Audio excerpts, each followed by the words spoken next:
Hey guys, it's Sam and Dan. Welcome back to our channel. So we finally made it back to Vancouver from a 6-month worldwide trip. It was epic, it was amazing. Yeah, and we're gonna link it up. There's probably a little pop-up that showed up, all our travel videos, so if you haven't seen them yet, make sure to check them out. Yeah, so first I would like to thank you guys from the bottom of my heart, and all the support you guys give us along the journey. Without you guys, our channel wouldn't grow. Yeah, and I want to have it keep us going. Exactly, I want to keep it going. I want to do posting more amazing videos down in the future. Yeah. So today I would just want to answer some highly requested questions regarding our trip. And before we start, I want to let my Chinese friends. So before we start this video, I want to let my Chinese followers know how to turn on the Chinese subtitles. I want to say a little bit Chinese. 我们大多的视频都有中英文翻译，所以如果你想看翻译的话，你可以点击设置键，然后的话会自动翻译为中文。谢谢。 Okay. So what are the highly requested questions? So the two highly requested questions are how we were able to afford our trip, and the second is how much it actually costs for travel for 6 months. So let me answer the first question, how we were able to afford our trip. So before we started this trip, we were both working full-time. Summer was a real estate lawyer, and I was working in a high-end fashion retail store. So we've been working up to beginning of this year for 3 years, and we set aside quite a bit of savings for this, and we always been dreaming to go on this long worldwide trip. Yeah. And we were to be honest, we were not very happy about our jobs, and this dream hasn't come to fruition until early this year. We decided to just go on this trip, and I think that's the best time before we settle down, have kids and stuff.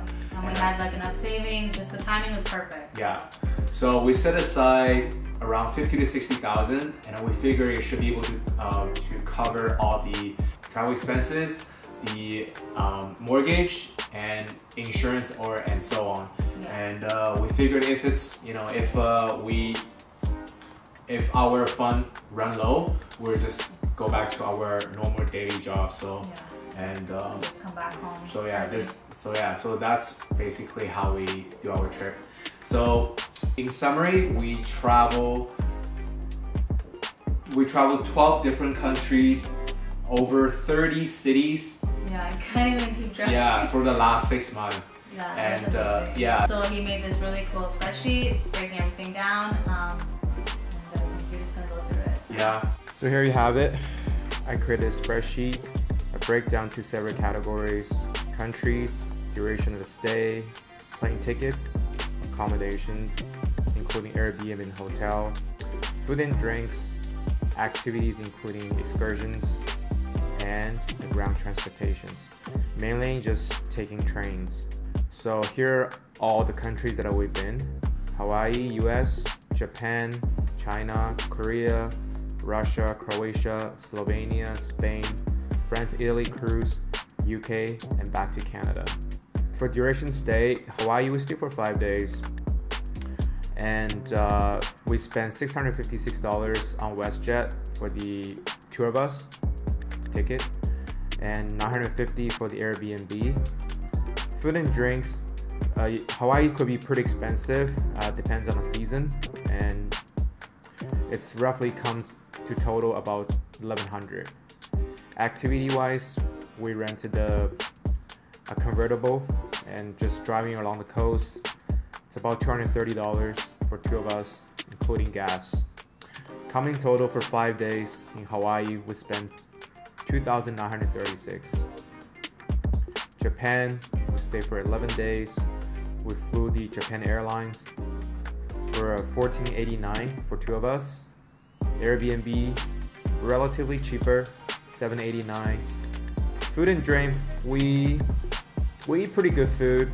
A lot of very exotic like sashimi and seafood, all kinds of stuff. So it adds in total about $1,798.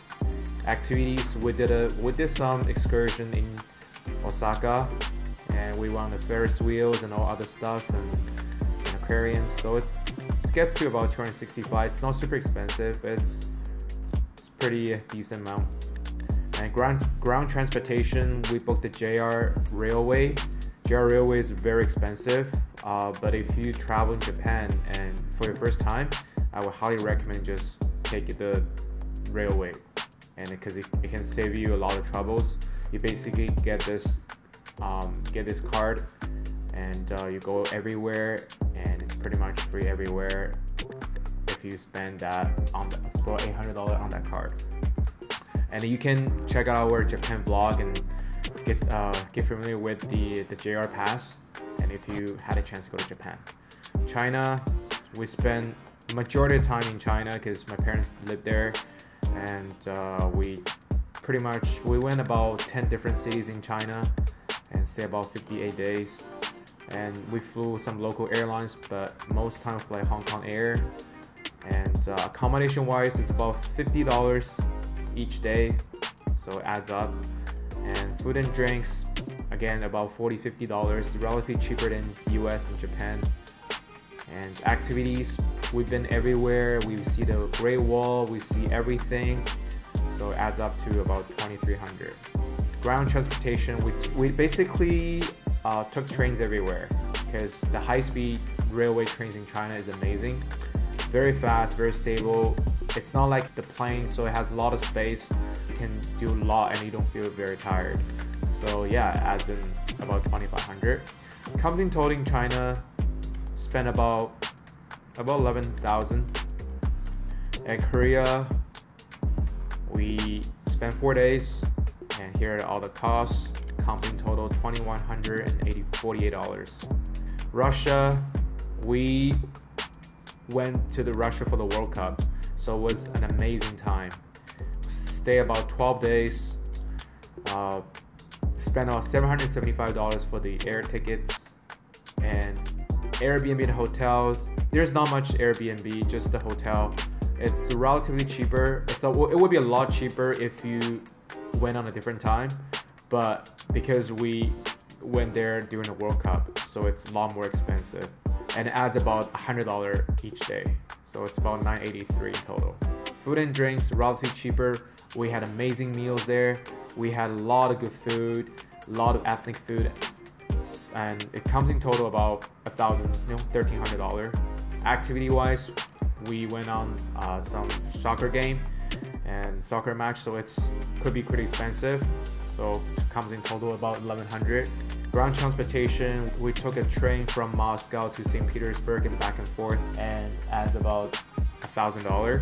And we spent on taxis and the subways, and as in total Russia, the total amount we spent, it's very reasonable, about $5,000 for 12 days, and we had a great time. And make sure to check my other vlogs about Russia. In Croatia, spent about 15 days. We went there during the World Cup journey, and when Croatia is going to the semi-final, going to the quarterfinals and everything, and it was a really amazing time. The coastline of Croatia is amazing, it's beautiful, and food is relatively cheaper in Croatia. We only spent about $1,200 for 15 days, which is considerably very small. Activities, we rented a car and we did a lot of churches and stuff and cathedrals. So these are the costs we had. And transportation, we rented a car, and it's about $850 for about 12 days traveling around the coastline. During that time, we went to Slovenia just for a day and spent about $150. Spain, we stayed in Spain for about 55 days. We went to Castellón and Valencia and Benicassim, and we spent about $3,000 on the food and drinks.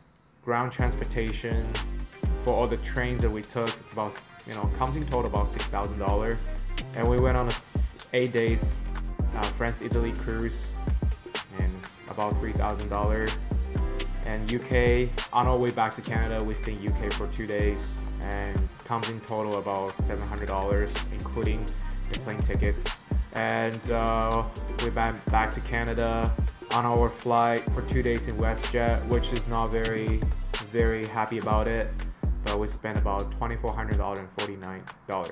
So here you have it, total $42,922 for the 171 days of the amazing 6-month trip.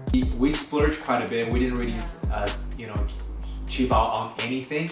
And we went to, we went to so many good restaurants. Yeah. And, we figured it was a trip of a lifetime. We want to do it right. We really wanted to do it right. Yeah, we saved up for that reason. We knew we were going to spend it. Yeah. Spend that much. So. And then, looking back, I figured we probably could have saved around $4,000 or $5,000, which is about 10 to 15% our entire trip. And someone may have some tips on how to save along this journey. Yeah, so I have a few tips on making the trip. If you guys are thinking about doing a similar trip, making it a little bit more affordable. So the first tip is, we stayed at Airbnbs and hotels most of the time. For sure. So the cheaper option is staying at hostels.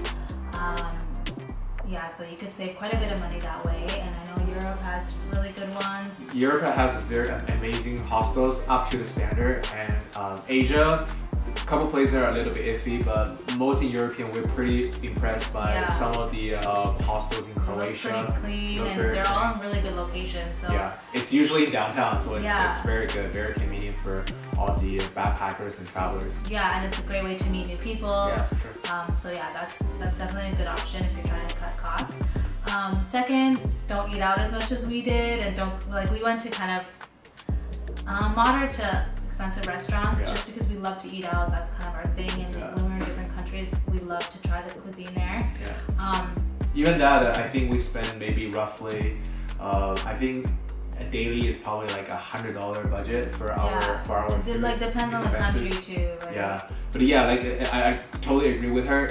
If you want to cut down the cost of the trips, you can definitely even rent an Airbnb, just buy groceries and cook yourself, and if you travel with someone, definitely going to be able to save a lot of money too. Yeah, we even did that a few times too. We didn't only eat at expensive restaurants. Yeah, we actually cooked as well. Yeah, we cooked as well. We ate at local cheap spots too. So third recommendation is regarding flights. So as Danny was mentioning, that we kind of did this trip, we kind of went with the flow. We didn't really have a set itinerary. We kind of had a general idea of places we wanted to go, but we didn't have dates set.